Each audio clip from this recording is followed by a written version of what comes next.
Hi everyone, this is Sudhakar Bhogam. Welcome to SBTech. ఈ వీడియోలో distributed database సిస్టంలో డేటా రిప్లికేషన్ గురించి నేను క్లియర్ ఎక్స్ప్లెయిన్ చేస్తాను. వీడియోని స్కిప్ చేయకుండా చూడండి, మీకు ఈజీగా నచ్చుతుంది. మీరు డిగ్రీమ్స్లో కానీ బిడిఎమ్స్లో కానీ ఎక్కడ ఇంట్రెస్ట్ వెళ్ళినప్పుడు DBMSలో కానీ RDBMSలో కానీ డేటా రిప్లికేషన్ గురించి క్వశ్చన్స్ అయితే అడుగుతూ ఉంటారు.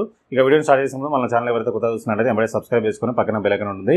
అందులో ఆల్ సెలెక్షన్స్ అయితే మనం అప్లోడ్ చేసే వీడియోస్ ముందుగా నోటిఫికేషన్ వస్తూ ఉంటుంది. అలాగే వీడియోస్ తర్వాత లగమైన కమెంట్ చేయండి, వీడియో మీ ఫ్రెండ్స్గా షేర్ చేయండి. DBMS అలాగే కంప్యూటర్ లాంగ్వేజ్ సంబంధించిన వీడియోస్ అన్ని మన యూట్యూబ్ ఛానల్లో ఉన్నాయి. ఆ వీడియోస్ అన్ని ఒకసారి అయితే చూడండి. మరి డేటా రిప్లికేషన్ అంటే ఏంటి ఒకసారి డెఫినేషన్ చూసినట్లయితే, data replication is the process in which the data is copied at multiple locations, different computers or servers to improve the availability of data. అంటే డిస్ట్రిబ్యూటెడ్ డేటాబేస్ సిస్టంలో డేటాబేస్ అనేది డిస్ట్రిబ్యూట్ అయి ఉంటుంది. Okay, so distribute అయినప్పుడు data multiple లొకేషన్లో ఉంటే దీనివల్ల data availability అనేది ఫాస్ట్గా ఉంటుంది. సో దాన్నే డేటా రిప్లికేషన్ అంటాం. ఓకే, డేటా రిప్లికేషన్ అసలు గోల్ ఏంటి ఒకసారి చూద్దాం. Goals of data replication. First one, increase the availability of data. Data అవైలబిలిటీని ఇంక్రీజ్ చేయాలంటే డేటా రిప్లికేషన్ ఒకటి కావాలి.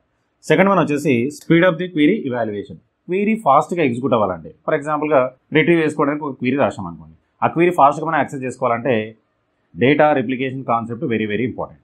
ఓకే, మెయిన్గా ఈ టూ గోల్స్ని ఇంప్రూవ్ చేయడానికి డేటా రిప్లికేషన్ అనేది ఇంపార్టెంట్. ఓకే, ఇక్కడ టైప్స్ ఆఫ్ డేటా రిప్లికేషన్స్ ఏమో ఒకసారి చూద్దాం. ఫస్ట్ వన్ వచ్చేసి synchronous data replication. Synchronous data replication అంటే ఏంటో ఒకసారి చూద్దాం. The replica will be modified immediately after some changes are made in the relational table. So there is no difference between original data and replica. అంటే relational టేబుల్లో data ఏదైతే modify అవుతూ ఉంటుందో అయినది ప్రతి ఒక్కటి ఆల్ లొకేషన్స్లో అప్డేట్ అవుతూ ఉంటుంది. అంటే original data replica data same ఉంటుంది అన్నట్టు. ఓకే, సో మాడిఫికేషన్ జరుగుతూ ఉంటే ఇమీడియట్గా ఆల్ సైట్లో కూడా అప్డేట్ జరుగుతూ ఉంటుంది. అటువంటి దాన్ని సింక్రనస్ రిప్లికేషన్ అంటాం. సెకండ్ వన్ వచ్చేసి అసింక్రనస్ రిప్లికేషన్. ఇదేంటో ఒకసారి చూద్దాం. The replica will be modified after commit is fixed on to the database. ఇక్కడ ఏంటంటే డేటా అంతా మాడిఫై అయిన తర్వాత కమిట్ చేసిన తర్వాత అప్పుడు ఎఫెక్ట్ అవుతుంది. ఓకే, సో సింక్రనస్లోనేమో ఎప్పుడైతే మాడిఫై చేస్తూ ఉన్నామో ప్రతి సైట్లో అప్డేట్ అవుతుంటుంది. అసింక్రనస్ రిప్లికేషన్లో డేటా అప్డేట్ అయిపోయిన తర్వాత కమిట్ చేసిన తర్వాత మాత్రమే అప్డేట్ అవుతూ ఉంటుంది. సో ఈ టూ వేస్లో మనకు రిప్లికేషన్ అనేది ఉంటుంది. మరి ఇక్కడ రిప్లికేషన్ స్కీమ్స్ ఏమైనా ఒకసారి చూద్దాం. Replication schemes. ఫస్ట్ వన్ వచ్చేసి ఫుల్లీ రిప్లికేటెడ్. మరి ఫుల్లీ రిప్లికేటెడ్ అంటే ఏంటో చూద్దాం. In fully replication scheme the database is available to almost every location or user in communication network. For ఎగ్జాంపుల్గా సైట్ 1, సైట్ 2, సైట్ 3 3 సైట్స్ ఉన్నాయి అనుకుందాం. ఒక్కొక్కటి ఒక లొకేషన్లో ఉంది. సో ఇది డేటాబేస్, ఇది డేటాబేస్, ఇది డేటాబేస్. ఆల్ సైట్లో డేటా మొత్తము ఫుల్గా డూప్లికేషన్ ఉంటే, replication means duplication.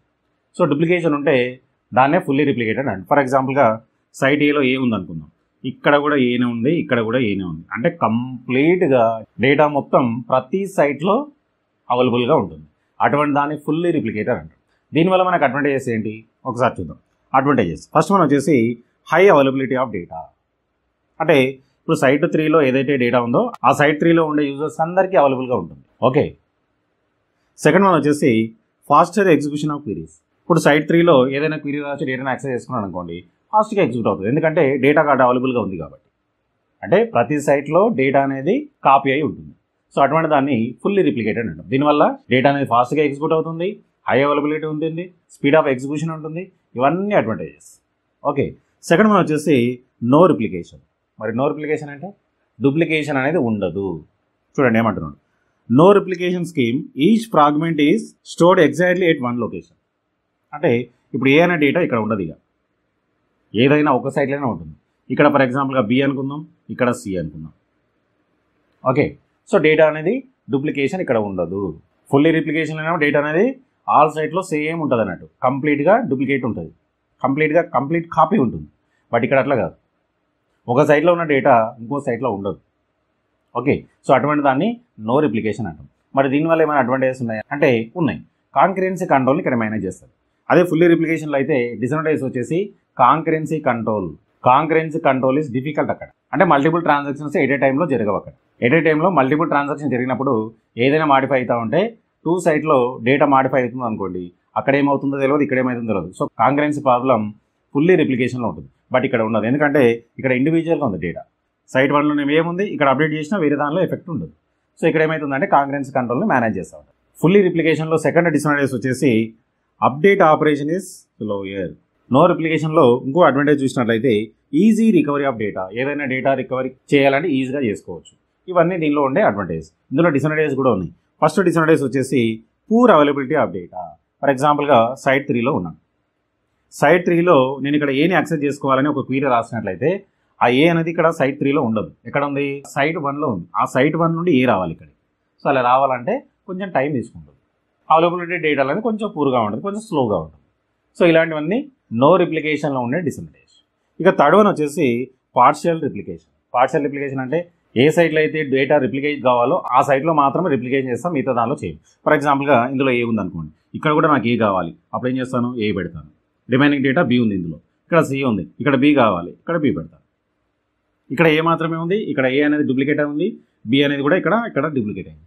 Partial replication అంటాం. ఒకసారి డెఫినేషన్ చూసినట్లయితే partial replication means only some fragments are replicated from the database. Database సైట్లలో డేటా అనేది పార్టీషన్ ఎక్కడైతే మనకు రిప్లికేషన్ కావాలో అక్కడ మాత్రమే రిప్లికేట్ చేసి రిమైనింగ్ సైట్లో చేయదు. సో అటువంటి దాన్ని పార్షియల్ రిప్లికేషన్ అంటాం. ఎగ్జాంపుల్ ఈ విధంగా. ఓకే, మీరు ఎగ్జామినేషన్లో డేటా రిప్లికేషన్ అని క్వశ్చన్ అడిగినట్లయితే ఈ మ్యాటర్ రాసినట్లయితే మీకు ఫుల్ మార్క్స్ వచ్చేస్తాయి. క్లియర్? మీరైతే నోట్ చేసుకొని క్లియర్ ఇదంతా రాసేసుకోండి. ఈ వీడియోలో మీకు ఏమైనా డౌట్స్ ఉంటే కామెంట్ సెక్షన్లో కామెంట్ చేయండి, నేను దానికి రిప్లై చేస్తాను. నెక్స్ట్ వీడియోలో డేటా ఫ్రాగ్మెంటేషన్ గురించి కూడా నేను క్లియర్ ఎక్స్ప్లెయిన్ చేస్తాను. ఆ వీడియో కూడా మీరు చూడండి. నెక్స్ట్ వీడియో మళ్ళీ కలుద్దాం. So thanks for watching. Like చేసి subscribe my channel. Thank you.